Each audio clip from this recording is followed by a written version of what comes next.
are here with the Indy Dog Whisperer, Nathan Lowe. We've been having an ongoing conversation on the show about communicating with our dogs. Absolutely. And you're steadfast.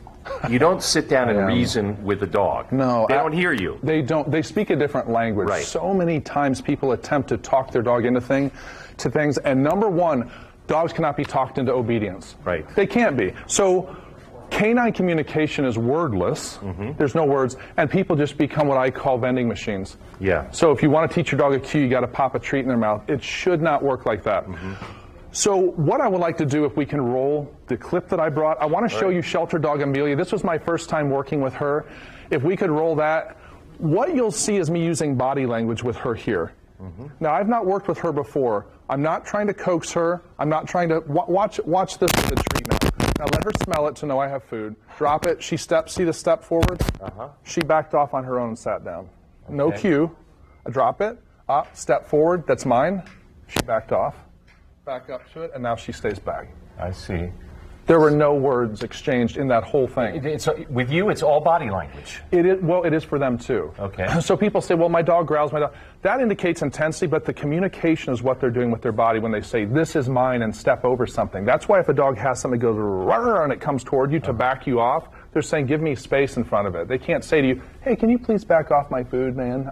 Right, that's how we would plead. Hey, get away from my food. Now, when you and I were talking before the show, I told you about how I'm using body language to get Spots to back away from the door when the FedEx guy comes. Yes.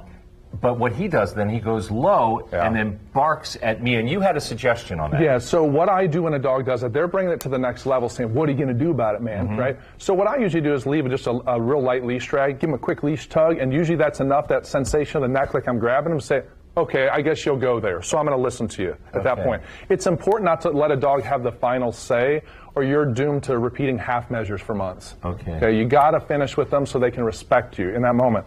So dogs, and the second point is dogs talk with their body, and we can too. Learn to stiffen up. Like you'll see in that clip, I got big and stepped up. You have to stiffen up and be assertive physically. You don't want to get mad. You don't want to hit them, but just take a step and let them know this belongs to me. The doorway belongs to me. The food belongs to me.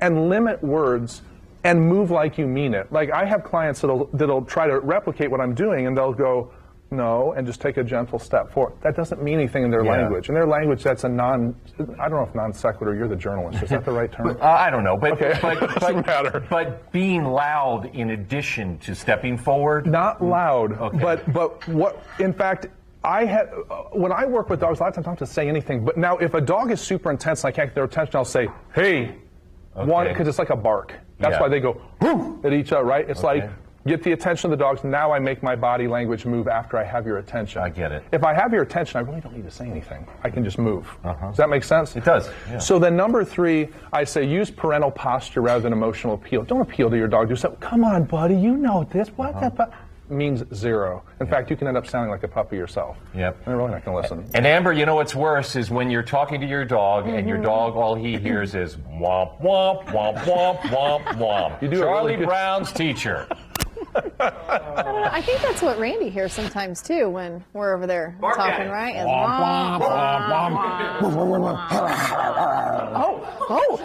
you're a vicious dog.